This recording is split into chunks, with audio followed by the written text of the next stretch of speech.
sebagai seorang intelektual ya karena menyandang gelar intelektual tentunya, sebagai seseorang yang punya lembaga survei, atau tadi juga sebagai seorang pensiunan mayor jenderal. Saya anggap kan kalangan intelektual lah, atau kalangan yang mestinya lebih bijak untuk berbicara depan publik ya.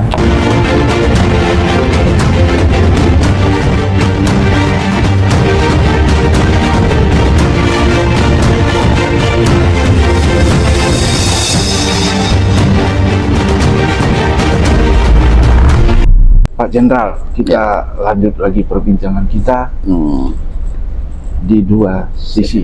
Dari penjelasan Pak Jenderal itu terkesan dalam tanda petik kita bisa sebut tentara versus tentara. Dikaitkan dengan ada pernyataan dari seorang peneliti, seorang pengamat, surveyor yang menyampaikan pernyataan pemaskulan Presiden. Apakah ini relevan, pantas, dan pas dalam situasi Indonesia seperti sekarang? Ya, terima kasih pertanyaan yang luar biasa ini. Ya, memang kesan kalau pemimpinnya tentara, mantan tentara ya, seperti Pak Prabowo, pensiunan jenderal dan jenderal penuh ya, kehormatan beliau diberi oleh presiden sebelumnya. Sekarang beliau menjadi sebagai Presiden Republik Indonesia, di mana secara konstitusi beliau kan memegang ya kekuasaan tertinggi atas tentara ya, mau angkatan darat, laut, udara, polisi lah katakan begitu.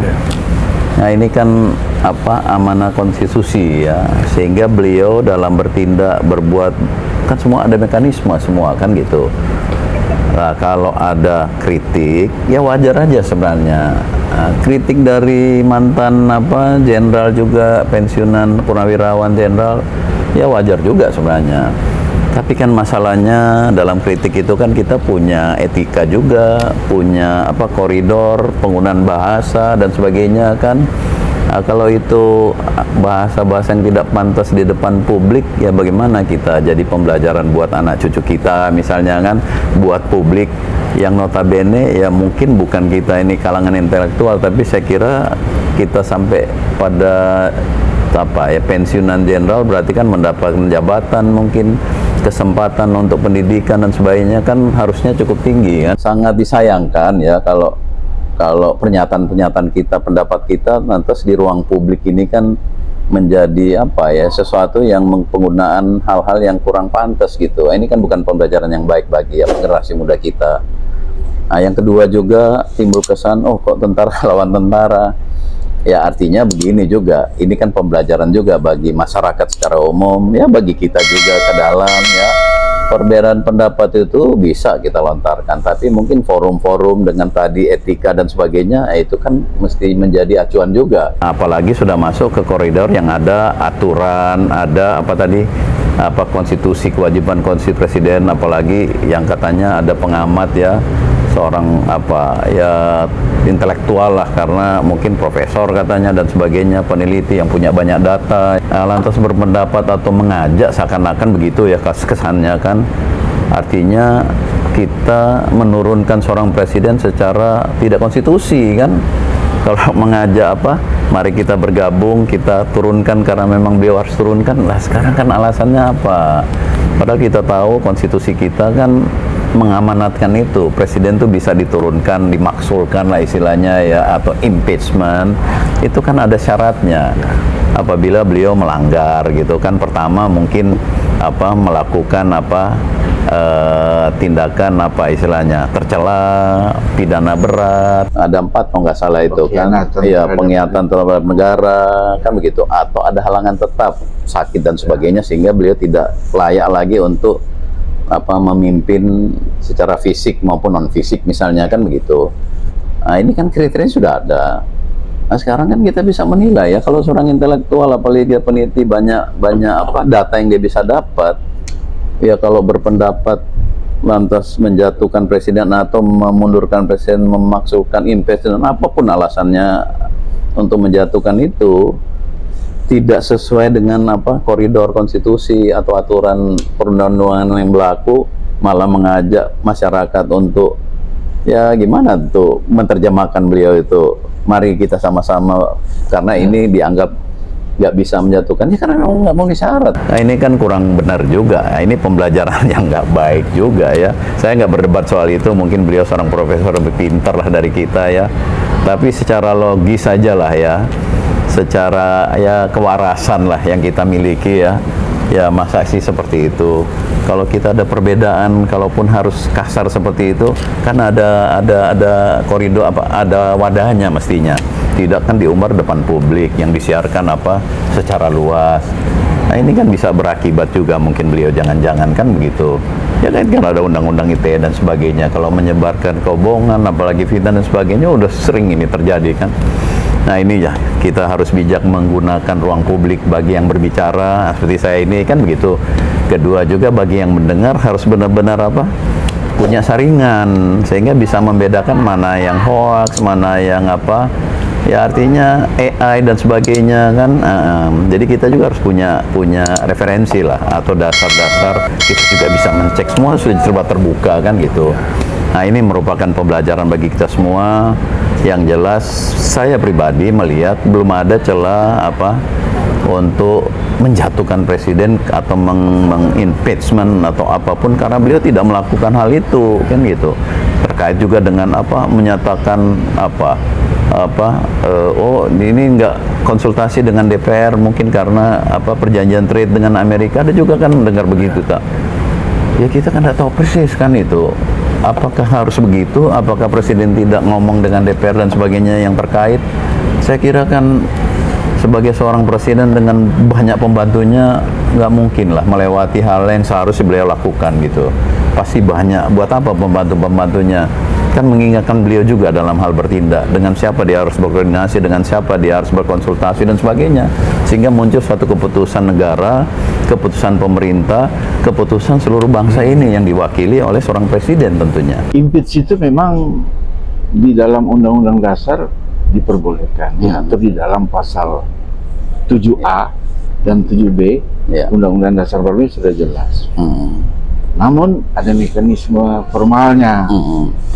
DPR ke Mahkamah Konstitusi, Mahkamah Konstitusi kembali lagi ke DPR, DPR baru ke MPR.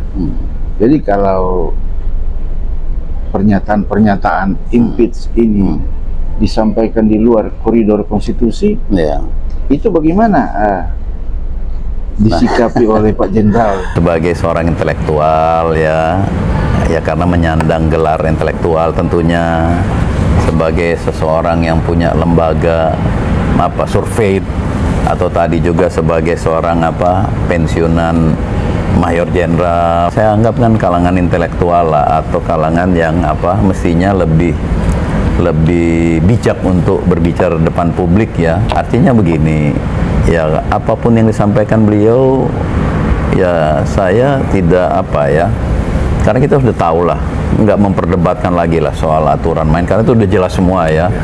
Nah, tinggal nanti ya bagi yang merasa apa dirugikan dalam hal ini, atau aparat terkait yang punya kewenangan untuk menentukan itu salah apa tidak, apa menghasut dan sebagainya, nah ini saya nggak bisa apa mengambil suatu oh ya sebegini begitu, karena semua kan ada aturannya ya. Kadang-kadang memang hukum kita katanya ada penjelasan, tapi kadang-kadang tafsiran juga bisa bawa ke sana kemari mungkin ya bukan hukum itu yang salah, tapi kan yang tertulis, tapi ya orang-orang yang menghadapi itu kan punya banyak argumen untuk apa memperdebatkan itu. Nah, ini juga kan tidak bisa saya pribadi lantas salah benar itu. Nah, kita serahkan aja ke mekanisme apa konstitusi, hukum, peraturan yang berlaku dengan segala apa penafsiran dan apa istilahnya pendapat para ahli. Nah, kalau itu memang fitnah dan apa bicara apa hoax gitu, kebohongan kan ya tentunya kan ya mungkin nanti suatu saat ada orang yang apa mengajukan itu secara apa hukum lah itu ya. Nah, tapi saya kira dari sisi beliau-beliau sebagai kalangan yang terdidik kan ya harus juga ya mengkritik pemerintah juga kan dengan bijak lah. Janganlah menggunakan hal-hal yang kata-kata maupun mengajak hal-hal yang ya sebenarnya bisa juga kepeleset sendiri gitu ya.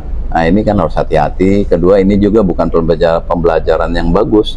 Kita tahu konstitusi, kita tahu aturan, kita bisa baca, kita punya data misalnya, tapi berbicara di luar itu. Sekarang Pak Jenderal mau bilang apa ke Pak Prabowo? Kalau misalnya saya seperti misalnya saya mau bilang, Pak Prabowo sebagai presiden, biarkanlah anjing menggonggong kafilah terus berlalu.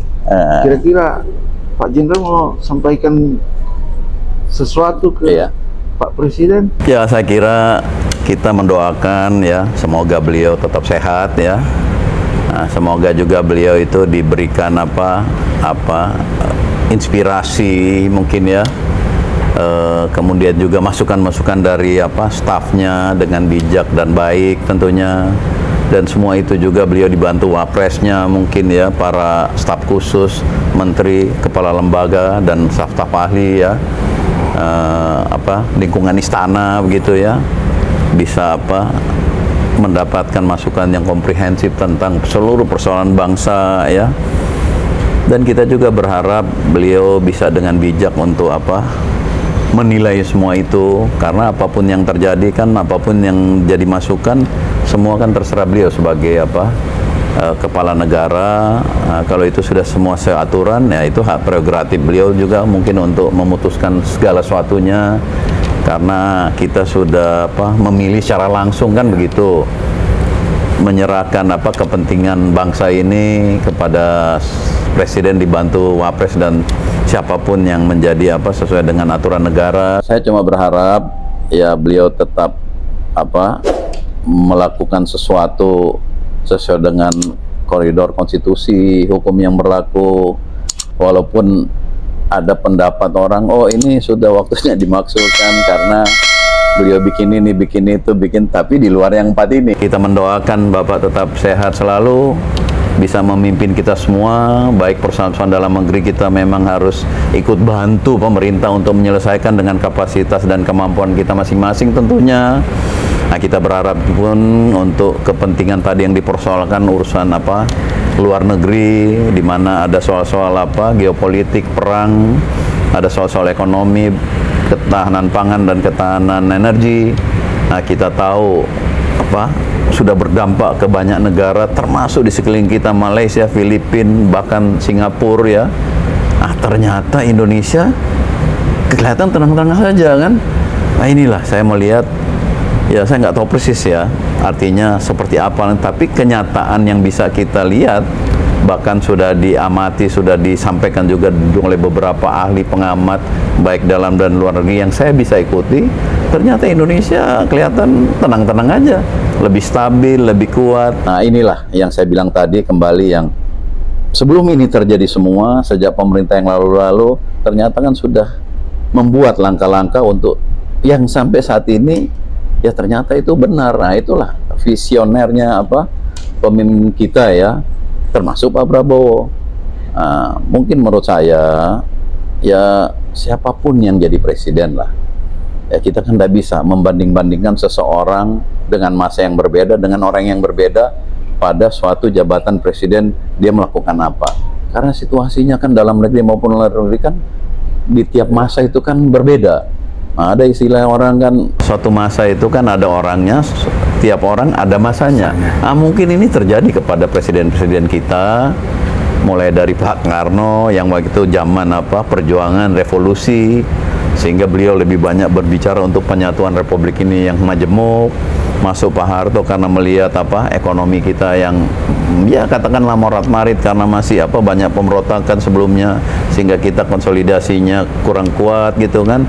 Nah, beliau lakukan ya trilogi pembangunan untuk kestabilan sehingga bisa membangun cukup lama beliau, sehingga ada juga penilaian sukses dari swasembada pangan dan sebagainya, Bapak pembangunan yang kita pernah dengar kan begitu. Apapun yang setelah itu juga masuk ke Pak Habibie, Gus Dur, dan ini kan sudah disampaikan Pak Prabowo juga bahwa apa yang beliau lakukan, lanjutan saat ini kan karena hasil dari presiden kita sebelumnya. Nah, siapapun yang terpilih menurut saya sebagai presiden itulah yang terbaik, istilahnya orang Indonesia yang memang bukan sekedar, kan ini kan kita yang pilih kan begitu. ya, dengan segala kelebihan dan kekurangan beliau, ya kita kan wajib mendukung sebenarnya kan, karena kita sudah pilih kan.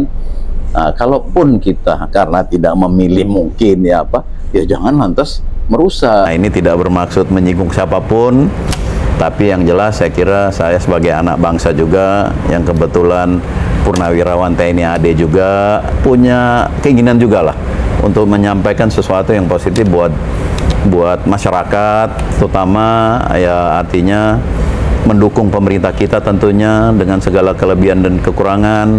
Nah, kalaupun ada hal-hal yang perlu dikritik, ya kita sampaikan. Nah, forumnya kan banyak untuk sampaikan. Tidak harus kita mengumbar di depan publik, memaki-maki dengan cara kasar dan tidak pantas gitu kan gitu. Nah, saya kira itu saya memberikan dukungan kepada pemerintah tentunya. Semoga apa yang menjadi program-program pemerintah bisa berjalan dengan baik, terutama program-program yang pro rakyat, dan tentunya bagaimana rakyat bisa sehat sehingga dia bisa menerima pendidikan dengan baik. Dan ini merupakan aset bangsa kita untuk masa depan tentunya.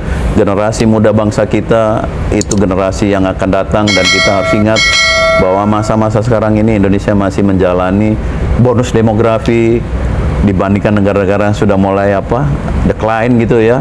Nah, sehingga kita berharap 5-10 tahun ke depan apa yang sudah dilakukan selama ini sampai hari ini dan ke depan ini bisa membuat Indonesia ya itu diprediksi pada tahun 45 nanti atau bahkan sebelumnya bisa jadi 4 besar kekuatan ekonomi di dunia kan, setelah Cina, India, Amerika, Indonesia. Itu kan luar biasa. Indonesia Mas 2045 nanti. Nah, itu cita-cita kita bersama, dan ini tentunya wajib kita mendukung dengan segala kemampuan kita yang kita miliki. Terima kasih sekali lagi, selamat buat pemerintah, mudah-mudahan bisa menjalankan pemerintah ini dengan baik dan terbebas dari segala masalah. Terima kasih.